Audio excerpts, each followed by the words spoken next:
Assalamualaikum warahmatullahi wabarakatuh. Apa kabar anak-anak? Semoga kalian dalam keadaan sehat selalu dan dilindungi oleh Allah Subhanahu wa Ta'ala. Tetap semangat meskipun pembelajaran masih dari rumah. Untuk absensi hari ini, kalian bisa mengisi kolom live chat dengan menuliskan nama beserta kelas. Sebelum memulai pembelajaran hari ini, ada baiknya kita berdoa terlebih dahulu dengan mengucapkan basmalah bersama-sama. Bismillahirrohmanirrohim. Untuk hari ini kita akan mempelajari mengenal konsep manajemen dengan kompetensi dasar, yakni mendeskripsikan konsep manajemen dengan subpokok pembahasan bidang-bidang manajemen, dan yang kedua adalah menerapkan sistem manajemen pada kegiatan sekolah. Diharapkan setelah kalian mengikuti pembelajaran hari ini, kalian mampu menjelaskan bidang-bidang manajemen serta kalian mampu menerapkan sistem kegiatan manajemen pada kegiatan sekolah. Nah, sebelum memulai pembelajaran hari ini, alangkah baiknya kita ulas terlebih dahulu materi sebelumnya. Masih ingatkah kalian apa itu manajemen? Manajemen adalah proses perencanaan, pengorganisasian kepemimpinan, dan pengendalian kegiatan anggota organisasi, serta penggunaan sumber daya organisasi lainnya untuk mencapai tujuan yang diinginkan. Manajemen mengandung 6 unsur pendukung.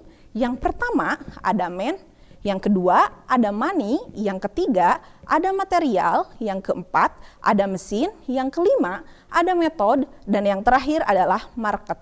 Nah, dalam manajemen ada 3 tingkatan, dimulai dari tingkatan yang paling terendah sampai ke tingkatan yang paling atas. Yang pertama, ada manajemen lini pertama atau biasa dikenal dengan supervisory. Yang kedua, ada manajemen menengah atau middle. Yang ketiga, ada manajemen puncak atau top.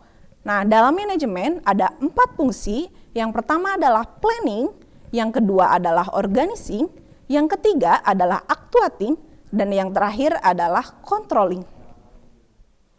Sebelumnya kita telah membahas mengenai keempat fungsi manajemen. Keempat fungsi manajemen tersebut berlaku untuk semua bidang manajemen yang akan kita bahas. Ada 4 bidang manajemen. Yang pertama ada bidang manajemen produksi, yang kedua ada bidang manajemen keuangan, yang ketiga ada bidang manajemen pemasaran, dan yang keempat ada bidang manajemen sumber daya manusia. Kita bahas satu persatu dimulai dari bidang manajemen produksi. Bidang manajemen produksi adalah kegiatan yang terencana dan terarah untuk merubah input menjadi output serta memberikan penilaian terhadap output yang dihasilkan. Jadi, dalam manajemen produksi ada 2 kegiatan. Yang pertama adalah perencanaan dalam sistem manajemen produksi. Dalam hal ini, seorang manajer akan membuat perencanaan tentang produk apa yang akan dibuat. Yang kedua adalah letak pabrik dan layoutnya. Dan yang ketiga proses produksi. Yang keempat program produksi. Yang kelima adalah tenaga kerja produksi. Lalu yang kegiatan yang kedua adalah pengendalian sistem produksi. Dalam hal ini erat kaitannya dengan mutu atau kualitas yang dihasilkan dengan persediaan produk yang kita miliki. Lalu kita jelaskan yang kedua adalah bidang manajemen pemasaran. Bidang ini harus ditangani dengan cermat karena pemasaran merupakan kunci agar produk yang dihasilkan dapat diterima oleh pasar. Tetapi agar hal tersebut dapat tercapai ada 4 unsur yang harus diperhatikan yang biasa dikenal dengan marketing mix. Mari kita bahas tentang marketing mix. Yang pertama ada produk. Produk merupakan benda yang ditawarkan di pasar yang dapat digunakan untuk memenuhi kebutuhan. Produk memiliki 2 kebijakan. Yang pertama, atribut produk. Dalam mengembangkan produk, mengharuskan perusahaan untuk menetapkan manfaat apa saja yang diperoleh dari penggunaan produk.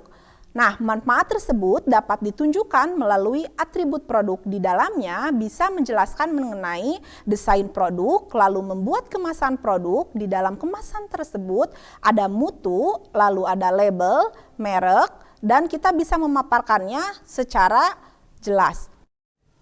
Daur hidup produk. Daur hidup produk ditandai dengan 4 tahap. Yang pertama, pengenalan produk. Yang kedua adalah pertumbuhan produk. Pertumbuhan produk ditandai dengan terus terjadinya penjualan produk. Yang ketiga, pendewasaan produk. Pendewasaan produk ini ditandai dengan stabilnya perusahaan ketika mengalami kenaikan ataupun penurunan penjualan. Lalu yang terakhir adalah penurunan produk. Penurunan produk ditandai dengan terus terjadinya penjualan yang terus-menerus dari produk yang sama. Lalu yang selanjutnya price. Price atau harga sangat berperan penting dalam pemasaran agar dapat menetapkan harga jual. Ketika kita memproduksi produk dengan mutu yang rendah lalu dijual dengan harga yang tinggi, maka dapat dipastikan konsumen tidak ingin membeli produk tersebut. Maka dari itu, ketika menetapkan harga jual harus memikirkan daya beli dari pasar yang kita tuju. Lalu yang selanjutnya adalah promotion atau promosi. Promosi sangat membantu perusahaan jika dilakukan dengan benar, karena promosi dapat membantu memperkenalkan produk kepada konsumen.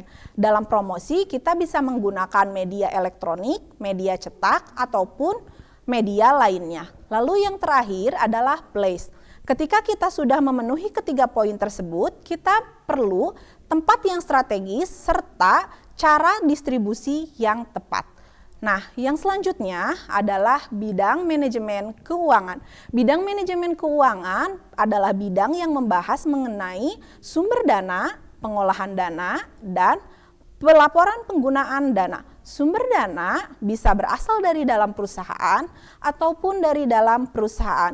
Lalu penggunaan dana ada dua, penggunaan dana secara jangka pendek ataupun penggunaan dana secara jangka panjang. Nah, kita bahas untuk bidang manajemen sumber daya manusia. Bidang manajemen sumber daya manusia adalah penarikan seleksi, pengembangan, pemilihan, lalu penggunaan sumber daya manusia untuk mencapai tujuan individu ataupun organisasi. Manajemen ini diperlukan untuk meningkatkan efektivitas sumber daya manusia dalam organisasi yang bertujuan untuk menciptakan satuan kerja yang efektif pada suatu organisasi. Untuk mencapai tujuan tersebut, ada beberapa hal yang harus dilakukan. Yang pertama, persiapan dan pengadaan. Nah, dalam persiapan dan pengadaan ada beberapa hal yang dilakukan, yakni syarat pekerjaan, yang kedua deskripsi pekerjaan, yang ketiga standar kinerja. Lalu yang kedua pengembangan dan penilaian. Dalam pengembangan dan penilaian dilakukan pelatihan-pelatihan untuk para anggota untuk memiliki skill yang mumpuni. Lalu yang ketiga, pengkompensasian dan perlindungan karyawan. Dilakukan dengan memberikan upah secara tepat waktu. Yang kedua, biasanya memberikan jam sostek ataupun asuransi. Lalu yang terakhir, memberikan promosi untuk anggota yang memiliki prestasi. Nah, yang terakhir, hubungan kepegawaian yang baik antara satu dengan yang lainnya. Nah, kita bahas untuk sub pokok pembahasan terakhir, penerapan fungsi manajemen dalam kegiatan sekolah. Dalam penerapannya, fungsi manajemen dapat diterapkan contohnya dalam organisasi intrasekolah atau OSIS. Yang pertama, fungsi planning. Nah, untuk ketua ataupun wakil ketua dapat merencanakan visi dan misi lalu dijabarkan dalam program kerja. Lalu dalam fungsi organizing, ketua dan wakil ketua terpilih melakukan pengorganisasian komponen-komponen OSIS dan mendeskripsikan pekerjaannya. Lalu di fungsi ketiga, actuating, setelah mendeskripsikan beban pekerjaan, selanjutnya ketua serta wakil ketua harus mampu menggerakkan anggota yang bersangkutan untuk menjalankan kegiatannya. Lalu yang selanjutnya, fungsi controlling, berfungsi untuk menjamin terlaksananya program serta visi misi yang akan dilakukan oleh musyawarah perwakilan sekolah atau biasa dikenal dengan MPK. Baiklah, apakah kalian sudah memahami materi tersebut? Jika kalian sudah memahaminya, mari kita tarik kesimpulan dari materinya. Dari keempat fungsi manajemen yang telah dibahas sebelumnya, berlaku untuk semua bidang manajemen yang ada. Bidang manajemen ada 4. Yang pertama ada bidang manajemen produksi, yang kedua ada bidang manajemen pemasaran, yang ketiga ada bidang manajemen keuangan, dan yang terakhir ada bidang manajemen sumber daya manusia. Konsep manajemen bisa diterapkan di lingkungan sekolah, contohnya di kegiatan OSIS. Untuk bahan evaluasi hari ini sudah di-share di Google Classroom dan untuk linknya sudah di-share juga di WhatsApp group. Semoga kalian dapat memahami pembelajaran hari ini. Kita tutup saja dengan pengucapan hamdalah bersama-sama. Alhamdulillahirabbil alamin. Wabillahi taufiq wal hidayah. Wassalamualaikum warahmatullahi wabarakatuh. Entas.